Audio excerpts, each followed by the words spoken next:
এতিয়া বাজিছে ৰাতিপুৱা 9টা আৰু আমি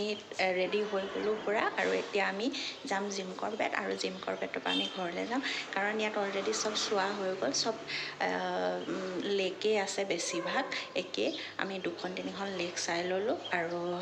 এতিয়া তাত গৈ জিম কৰবেটত ৱাটাৰফল আছে বুলি কোৱা শুনিছোঁ এখন ৰিভাৰ এখন আছে মন্দিৰ আছে ইয়াতো আছে মন্দিৰ আমি মন্দিৰ দৰ্শন কৰি তাৰপিছত আমি ওলাই যাম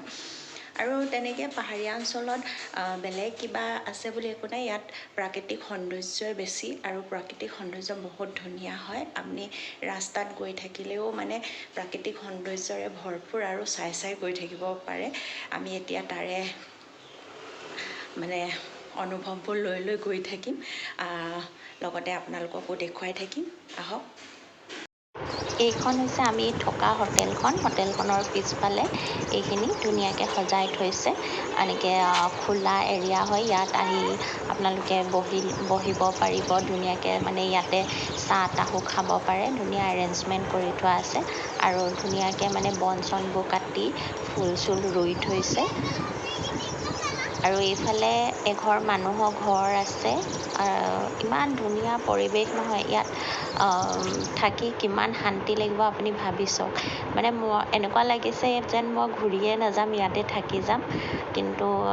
উপায় নাই ঘূৰিতো যাবই লাগিব তো এয়া যিমান পাৰোঁ নিজৰ চকুত এই স্মৃতিবোৰ ৰাখিবলৈ চেষ্টা কৰিম সেইকাৰণে একদম পূৰা মন জোৰাই চাই লৈছোঁ নৈনিতালৰ পৰা আমি এতিয়া জিম কৰবেটৰ অভিমুখে ৰাওনা হৈছোঁ আৰু 2 ঘণ্টা সময় আমাক লাগিব জিম কৰবেট পাওঁতে ৰাস্তাবোৰ ইমান ধুনীয়া আৰু দুয়ো কাষে মানে গছ গছনিৰে ভৰা জংঘল এৰিয়া হয় দুইফালে জংঘল আছে জিম কৰবেটত আৰু পূৰা গ্ৰীনেৰী মানে আৰু আমি আহি পাই গ'লোহি জিম কৰবেট মিউজিয়াম ইয়াত জিম কৰবেটৰ সৰুৰ কালৰ পৰা তেওঁ কেনেদৰে কি চিকাৰ কৰিলে সকলোবোৰ ইয়াত মিউজিয়ামত ৰাখি থোৱা আছে আৰু এয়া জিম কৰবেটত এটা ৱাটাৰফল আছে আমি তালৈ বুলি ওলাই গ'লোঁ কিন্তু ৱাটাৰফলটো এইটো সময়ত বন্ধ কৰি থোৱা হৈছে ইয়াৰ এইখন গেট লগাই থোৱা আছে এই গেটৰ পৰা আৰু 2 কিলোমিটাৰ যাব লাগিব কিন্তু আমি তাতে বাহিৰত ফটো শ্বুট কৰি গুচি আহিলোঁ আৰু এয়া আহি পালোহি জিম কৰবেটত এইখন কোচি নদী আমি কোচি নদী পালোহি ইয়াত বহুত ভাল লাগিলে ইমান ধুনীয়াকৈ মানে নৈখন বৈ আছে আৰু পানীবোৰ একদম ঠাণ্ডা শিলবোৰ ইমান ধুনীয়াকৈ দেখা দিছে তো ইয়াত আহি আমি অলপ দেৰি বহিলোঁ ল'ৰাকেইটাও পানীৰ লগত খেলিলে আমিও পূৰা মানে ফূৰ্তি কৰা হ'ল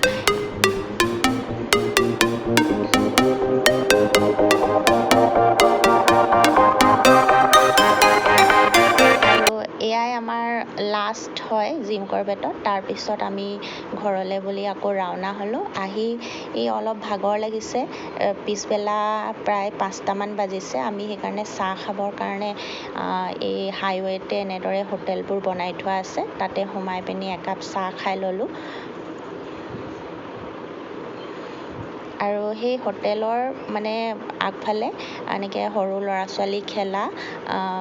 এই খেলা ধূলা এই বস্তুবোৰ আছে সিহঁতি অকণমান খেলিলে দৌৰিলে তাৰপিছত আমি